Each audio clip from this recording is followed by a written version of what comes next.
Байцгаана уу? Та бүхний өдрийн мэнд хүргэе. Байглаа байна. Тэгэхээр өнөөдөр бүгдээр нэг бяцхан сэдвийн талаар ярилцах болно. Тэгээд тэр нь юу вэ гэхээр бүх зүйлийг хэрхэн хөнгөн хүлээж авах вэ гэдэг талаар. За тэгэхээр би энэхүү бичлэгийг яагаад хийх болсон бэ гэхээр би саяхан сошиал дээр нэг хүн пост оруулсан байсан. Тэр нь юу вэ гэхээр одоо хүний хэлсэн үг нь маш хурдан эмзэглэж гомддог талаар. За тэгэхээр би эндээс юу гэж харсан бэ гэхээр зөвхөн тэр хүн биш, ер нь бол нийтээр ихэнх хүмүүс ерөөдөө бол бусдын үгэнд маш хурдан гомддог. За тэгээд шүүмжинд бол бас сэтгэл санаагаа маш хурдан явуулдаг. Тэр тухайн хэлсэн хүний үгийг ингээ бодоод өөр дээр ингээ ачаа, сэтгэлийн ачаа өөрөөд явдаг хүмүүс их байдаг.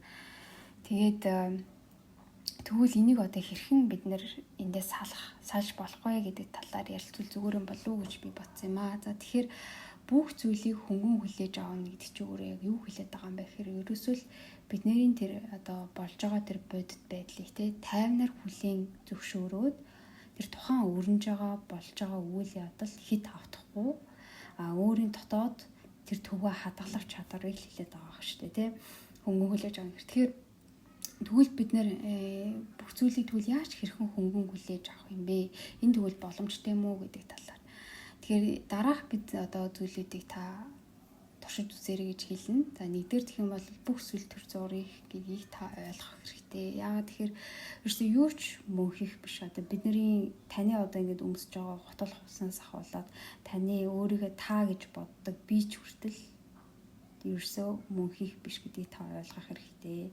Яагаад юм хэрэгс ерөөсөө бидний сэтгэл хөдлөл одоо тань дээр үүсэж байгаа асуудал магадгүй баяр магадгүй гуниг энэ бүгд ерөөсөө ирээд өнгөрдөг тий хүн төрдөг нас ордог.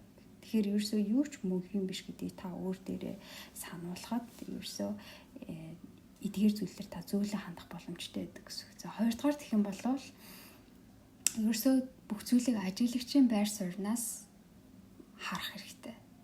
За өөрөөр хэлэх юм бол та өөрийнхөө амьдралыг ерөөсөө кино үзэж байгаа юм шиг тийч харж сурах хэрэгтэй. Яагаад гэхээр одоо таны энэ сэтгэл хөдлөл чинь та өөрөө биш байж байдаг үнэндээ бол. Тэгэхээр энэ сэтгэл хөдлөлийг та би уурлаад байна, би гуниглаад байна, би зовоод байна гэж хэлэхгүйгээр ерөөсөө миний сэтгэл гуниглаж байгаа юм байна. Миний одоо сэтгэл уурлаад байгаа юм байна. Миний сэтгэл зовоод байгаа юм байна гэж одоо ерөөсөө ажиглагчийн байр сууриас хандах хэрэгтэй гэж байдаг.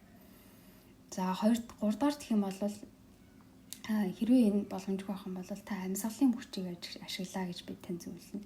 За ерөөсөө л бидний амьсгал гэдэг бол ерөөсөө бид нарыг одоо цаг руу босоож ирдэг хамгийн хурдан зам байж байдаг. Тэгэхээр ерөөсөө амьсгалаа та мэдрэх болгонд тэр тухайн мэдрэмж алга болж байдаг. Тэгэхээр ерөөсөө энэ үеүүдэд ууртай, гомцсон эсвэл тэр сэтгэлийн зовлонтой үедээ та ерөөсөө л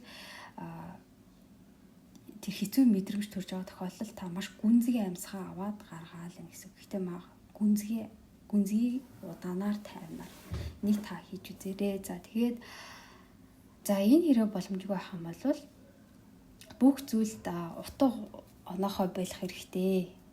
Ерөөсө хүн бүхэн үйл явдал бүхэн таныг одоо шүүж байгаа юм шиг санагдаж байгаа хтэй заримдаа эсвэл санагддаг.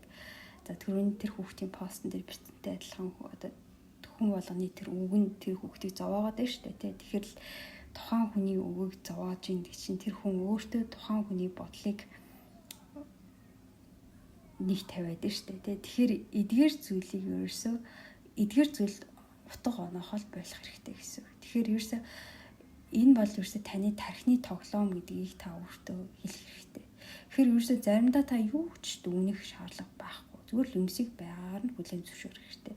Имжээлэг, имсгэрүү комментлэн, энэ шүмжлэлээ. Гэхдээ сайн шүмж бол авна те. Гэхдээ өөр шүмж бол муу шүмж бол та цаарай. Заавал тэрийг аваад өөртөө даах хэрэггүй гэсэн. Тэгэхээр ийм л зүйл тохиолдчихжээ. Эсвэл зовсон байвал за ингээл ийм л юм болоод дуусчихжээ гэл. Ингээл өөртөө үлдээгээд орох хэрэгтэй байдаг.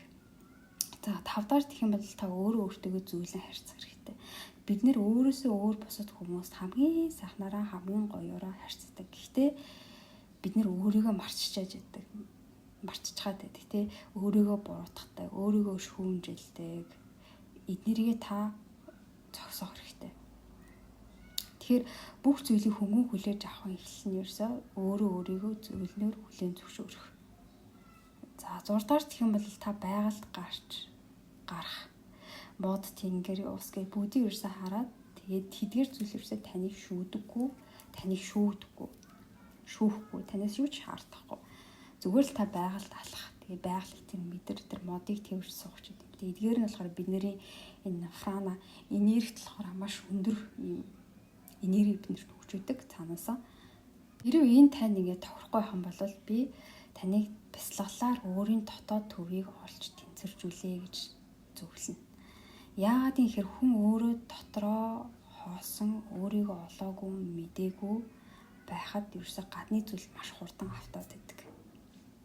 Тэгэхээр ерөөсө хүн гэдэг чинь өөр аягүй сонин гаднаач тэр дотрооч тэр ерөөсө тааламжтай байдлыг эрэлхийлж идэг биш үү? Тэгэхээр ерөөсө та гаднаас тэр тааламжтай зүйлийг хайгаалах юм бол тэрийг та амьдрал дээр 100% олж чадахгүй. Гэхдээ дотроос нь хэрвээ авах юм бол та 100 байтугай 1000% олох боломжтой байдаг.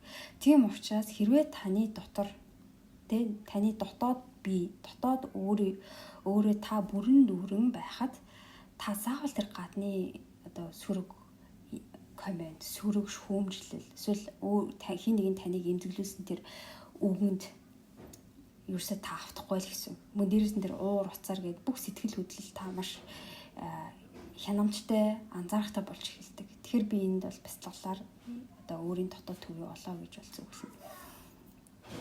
За тэгэхээр ерөөсөө юу ч болсон бэ? Юу ч тохиолдсон бэ? Тэгэхээр та энэ бүхний цаад мөн чанарыг мэднэ. Тийм учраас та төвөө алдахгүй байгаарэ гэдгийг би танд уриалъя гэж уриалъя юм уу.